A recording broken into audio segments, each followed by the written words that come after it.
अस्सलाम वालेकुम व्यूअर्स, उम्मीद है आप सब खैरियत से होंगे। टैलेंट लाइव में आप सबको खुशामदीद। मैं हूं आपका मेज़बान मोहम्मद सलमान। व्यूअर्स, जैसा कि आप जानते हैं कि रात को मैच हुआ था कलकत्ता नाइट राइडर्स और दिल्ली कैपिटल्स के दरमियान, जिसमें जो पहली बैटिंग है वो कलकत्ता नाइट राइडर्स की थी।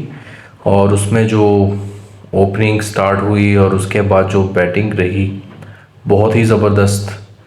तो कलकत्ता नाइट राइडर्स में सबसे ज़्यादा जो स्कोर किया बैट्समैन ने, लाइक अगर बात करें ओपनिंग स्टार्ट हुई थी, सो नारायण ने जो है वो बहुत अच्छा स्कोर किया, बहुत ज़बरदस्त हिटिंग की और एंड तक जो है वो चले। इसी तरह नारायण के साथ साथ रग्गू हो गए, रूसेल हो गए, एंड तक जो है उन्होंने बहुत अच्छी हिटिंग की। और कलकत्ता नाइट राइडर्स के अंदर जितने भी बैट्समैन थे, सो सब ने बहुत अच्छा, ज़्यादातर ने बहुत अच्छा कंट्रीब्यूशन किया। लाइक 20-30 रन इस तरह ज़्यादातर प्लेयर्स ने बनाए, जिसकी वजह से जो टारगेट है वो 272 रन्स का दिया गया। और बैटिंग जो है वो, जैसा कि मैंने आपको बताया कि बहुत टॉप क्लास रही कलकत्ता नाइट राइडर्स की। शुरू से लेके एंड तक जो है वो बस बाउंड्रीज़ ही बाउंड्रीज़ थी। लाइक काफ़ी कन्फ्यूजन हो रही थी कि बॉलिंग में कोई गड़बड़ है या क्या बात है। व्यूअर्स, बात करते हैं कि लाइक ऐसा क्या था। देखें, बैटिंग तो नो डाउट बहुत टॉप क्लास की गई, लेकिन अगर बॉलिंग और फील्डिंग ज़्यादा टफ हो तो ऑब्वियसली सी बात है कि काफ़ी चैलेंज मिलता है बैट्समैन को भी, चाहे वो जितनी फॉर्म में भी क्यों ना हो। लेकिन आखिरकार तो बैट्समैन ही होता है जो, जितना बड़ा फास्ट बॉलर हो, जब बैट्समैन आगे तगड़ा हो तो जाहिर है वो उसको हिट कर लेता है। ठीक है, चाहे वो जितनी स्पीड से बॉल कराए, जब बैट्समैन टैलेंटेड हो और एक्सपर्ट हो, उसने सिर्फ फ्लिक करना होता है। ऑब्वियसली बैट्समैन हमेशा से डोमिनेट कर जाता है, क्योंकि अगर टैलेंटेड हो, क्योंकि उसको सिर्फ फ्लिक करना होता है और हिट करना होता है। और बॉलर जो है पूरी एनर्जी से, उसका क्या होता है कि उसको डिसीव करना होता है, बॉल ऐसी जगह पे डालनी होती है ऐसी टाइम पे कि वो डिसीव हो। लेकिन जब बैट्समैन इतना एक्टिव हो तो ऑब्वियसली से वो हिट कर देता है। व्यूअर्स, जो बात हमें नज़र आती है कि क्या वीकनेस लग रही थी दिल्ली कैपिटल्स की। व्यूअर्स, बात यह है कि जो दिल्ली की टीम थी, उसकी बॉलिंग इतनी बुरी भी नहीं थी। लाइक अच्छी एवरेज बॉलिंग करा रहे थे, लेकिन थोड़ा सा स्ट्रेटजीज में ये था कि वो जहाँ बॉल डाल रहे थे ना, ज़्यादातर वो फुल टॉस ऑफ साइड के ऊपर स्लो डाल रहे थे और कहीं भी डाल रहे थे। तो उससे क्या होता था कि वो ज़्यादातर बैट्समैन जो है ना, वो या तो ऑफ साइड के ऊपर हिट करते थे या स्ट्रेट पे करते थे। तो उन्होंने स्ट्रेट और ऑफ साइड पे इस तरह से फील्डिंग ही नहीं रखी हुई थी। लाइक बहुत ज़्यादा मैंने शॉट्स ऐसी देखी कि उन्होंने ऑफ साइड पे फुल टॉस स्लो दे दी। बैट्समैन ने जो है उसे ऑफ साइड पे मार दिया, ऑफ साइड पे कोई प्लेयर ही नहीं था। इसी तरह कुछ बैट्समैन ने स्ट्रेट पे मार दिया, 6 हो गया, वहाँ भी प्लेयर नहीं था, या था भी तो नहीं पकड़ सका।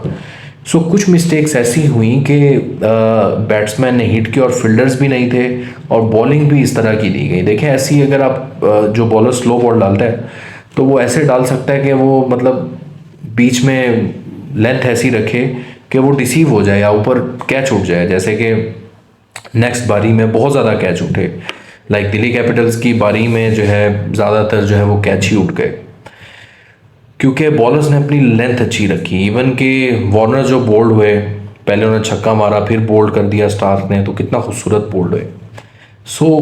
बॉलिंग लाइन का बहुत रोल होता है ऑब्वियसली क्रिकेट में, जैसे बैटिंग का होता है उसी तरह बॉलिंग का भी।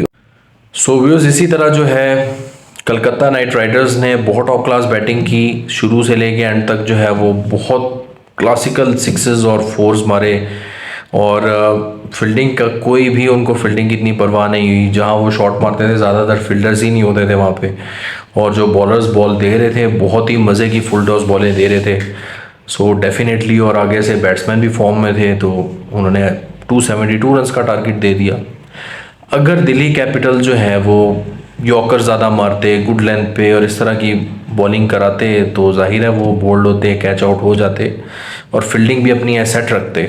लेकिन फील्डिंग तो ऐसी थी कि जहां बैट्समैन मार रहा है वहां पे आगे फील्डर ही नज़र नहीं आ रहा एंड तक। ये चीज़ काफ़ी डिसअपॉइंटेड थी दिल्ली कैपिटल्स की तरफ से।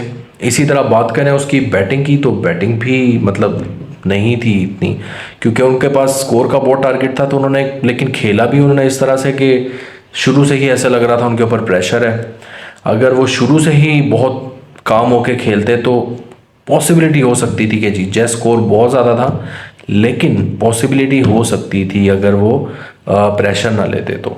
क्योंकि बैट्समैन उनके पास भी थे, मार्श भी थे, वार्नर भी थे और भी बहुत सारे बैट्समैन थे, ठीक है। लेकिन जो है उस तरह से वो नहीं चल पाए। स्टैप ने उन्हें कोशिश की, लेकिन जो है मतलब उस तरह से मैच नहीं हो पाया, क्योंकि सारे बैट्समैन को कंट्रीब्यूट करना पड़ता है। लेकिन बहुत सारे बैट्समैन डक आउट हो गए, कैच आउट हो गए, शुरू से ही उन्होंने प्रेशर लिया हुआ था। सो ये चीज़ काफ़ी मैटर करती है। बॉलिंग अच्छी थी कलकत्ता नाइट राइडर्स की, नो डाउट। स्टार्क जैसे बॉलर थे और भी थे, लेकिन अगर प्रेशर ना लेते, हिटिंग करते, लेकिन थोड़ा सा काम होके बॉल को समझ के विकेट जमाए रखते, तो मैच थोड़ा अच्छा होता। क्योंकि अभी बहुत ही कम रन्स बना के सारी टीम आउट हो गई, तो ये बहुत बुरा हुआ है। सो यही है, मैं यही कहना चाहूँगा दिल्ली कैपिटल्स को कि अपनी बैटिंग तो उनकी अच्छी है, लेकिन उसमें थोड़ा सा पेशेंस रखें तो आगे हो सकता है। जैसे पीएसएल की बात करें, इस्लामाबाद यूनाइटेड ने कितना पेशेंस रखा, अच्छे से खेले, पेशावर ज़ल्मी भी। सो उनकी ये चीज़ उनको ज़ाहिर है उनको इस चीज़ का एज मिल गया। इसी तरह उन्होंने जो है उसको हरा दिया, मुल्तान सुल्तान्स को। सो अगर आप पेशेंस रख के खेलेंगे, आपने हिट करना तो है, लेकिन आप ये भी रखें कि विकेट जमानी है।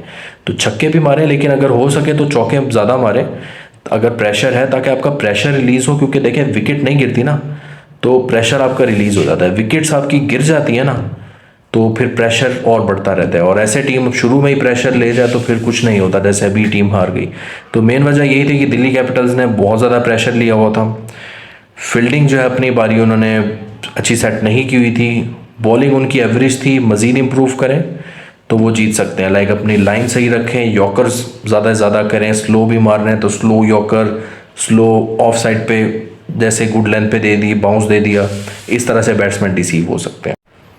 सो व्यूअर्स, मेरी वीडियो आपको कैसी लगी, आपकी क्या राय है इस एनालिसिस के बारे में। लाइक मैं अगर आपको अपना बताऊं तो मैं कोई प्रोफेशनल एनालिस्ट या बहुत डेप्थ में जाके स्ट्रेटजीज़ के साथ नहीं करता।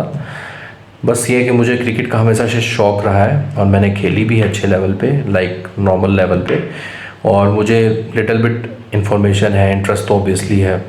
सो उस हिसाब से मैं मैच देख के एनालिसिस कर देता हूँ। सो काइंडली आप बताना कि आपको मेरा एनालिसिस कैसा लगा और आपको मेरी वीडियो कैसी लगी। अगर तो आपको मेरी वीडियो पसंद आई हो तो मेरे चैनल को ज़रूर सब्सक्राइब करें। कमेंट बॉक्स में आप बताएं कि मज़ीद जो जैसे मुंबई इंडियंस लूज़ कर रही है और जैसे भी दिल्ली कैपिटल ने लूज़ किया इस तरह से मैच, ठीक है। क्योंकि हैदराबाद सनराइज़र्स ने भी सेम इसी तरह बेस्ट बैटिंग की जिस तरह कलकत्ता ने की, बल्कि कलकत्ता तो और भी ज़्यादा फॉर्म में लग रही है। सो आप बताएं कि आपकी कौन सी फेवरेट टीम है और आप क्या एनालिसिस करते हैं, आपकी क्या राय है, आप क्या कहना चाहेंगे कि कौन सी टीम इस बार आईपीएल जीतेगी। और मुंबई इंडियंस, दिल्ली कैपिटल्स और जो टीम्स अभी वीक हो रही हैं उनको क्या करना चाहिए कि वो आगे जा सकें और आईपीएल जीत सकें। सो ये आप हमारे कमेंट बॉक्स में बताएं। अपना बहुत ख्याल रखें, मिलते हैं नेक्स्ट वीडियो में एक अच्छे कंटेंट के साथ। अल्लाह हाफिज़।